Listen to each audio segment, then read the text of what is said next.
ناظرین، آپ دیکھ رہے ہیں ایئر اکیڈمی چینل۔ لیث بن سعد نے بیان کیا، ان سے عقیل نے، ان سے ابن شہاب نے، ان سے سالم بن عبداللہ نے اور ان سے عبداللہ بن عمر رضی اللہ عنہ نے بیان کیا کہ عمر رضی اللہ عنہ نے دیکھا کہ بازار میں ایک ریشمی جوڑا فروخت ہو رہا ہے۔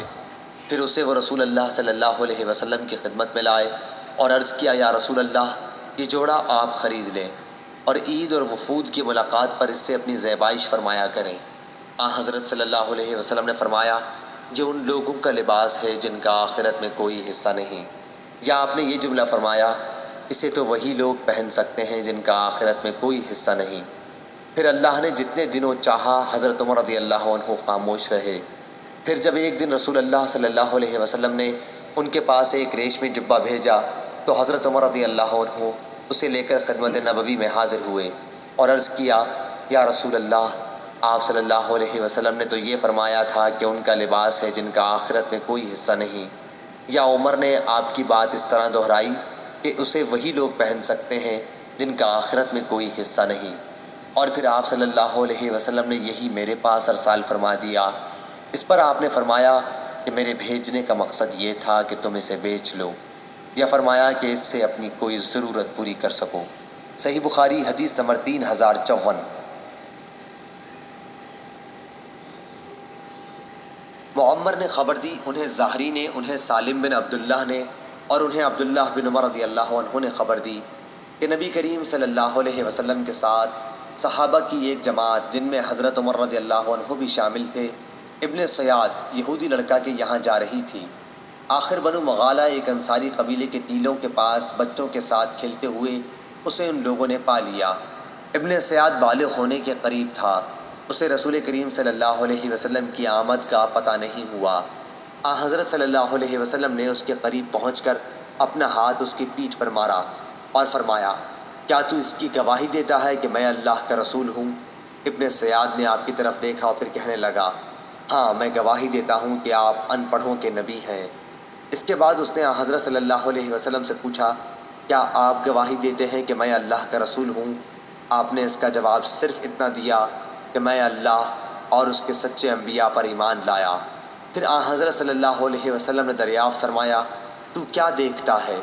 اس نے کہا کہ میرے پاس ایک خبر سچی آتی ہے اور دوسری جھوٹی بھی۔ حضرت صلی اللہ علیہ وسلم نے اس پر فرمایا کہ حقیقت حال تجھ پر مشتبہ ہو گئی ہے۔ حضرت صلی اللہ علیہ وسلم نے اس سے فرمایا، اچھا، میں نے تیرے لیے اپنے دل میں ایک بات سوچی ہے، بتا وہ کیا ہے؟ ابن سیاد بولا کہ دھواں۔ حضور اکرم صلی اللہ علیہ وسلم نے فرمایا، ذلیل ہو کمبخت، تو اپنی حیثیت سے آگے نہ بڑھ سکے گا۔ حضرت عمر رضی اللہ عنہ نے عرض کیا، یا رسول اللہ، مجھے اجازت ہو تو میں اس کی گردن مار دوں۔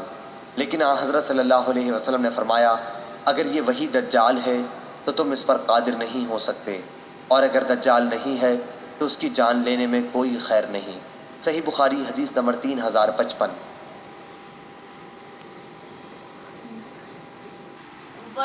عبداللہ بن عمر رضی اللہ عنہ نے بیان کیا کہ ایک مرتبہ ابی ابن کعب رضی اللہ عنہ کو ساتھ لے کر حضرت صلی اللہ علیہ وسلم اس کھجور کے باغ میں تشریف لائے جس میں ابن سیاد موجود تھا۔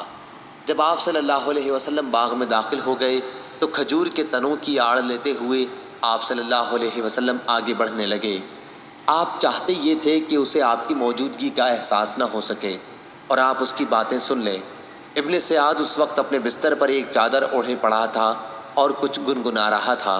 اتنے میں اس کی ماں نے حضور صلی اللہ علیہ وسلم کو دیکھ لیا کہ آپ کھجور کے تنوں کی آڑ لے کر آگے آ رہے ہیں، اور اسے آگاہ کر دیا کہ اے صاف، یہ اس کا نام تھا۔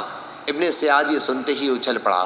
حضرت صلی اللہ علیہ وسلم نے فرمایا، اگر اس کی ماں نے اسے یوں ہی رہنے دیا ہوتا تو حقیقت کھل جاتی۔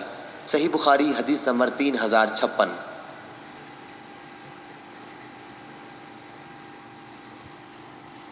عبداللہ بن عمر رضی اللہ عنہ نے بیان کیا کہ نبی کریم صلی اللہ علیہ وسلم نے صحابہ کو خطاب فرمایا۔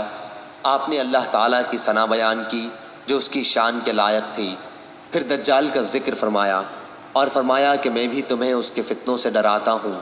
کوئی نبی ایسا نہیں گزرا جس نے اپنی قوم کو اس کے فتنوں سے نہ ڈرایا ہو۔ نوح علیہ السلام نے بھی اپنی قوم کو اس سے ڈرایا تھا، لیکن میں اس کے بارے میں تم سے ایک ایسی بات کہوں گا جو کسی نبی نے اپنی قوم سے نہیں کہی، اور وہ بات یہ ہے کہ دجال کانا ہوگا اور اللہ تعالیٰ اس سے پاک ہے۔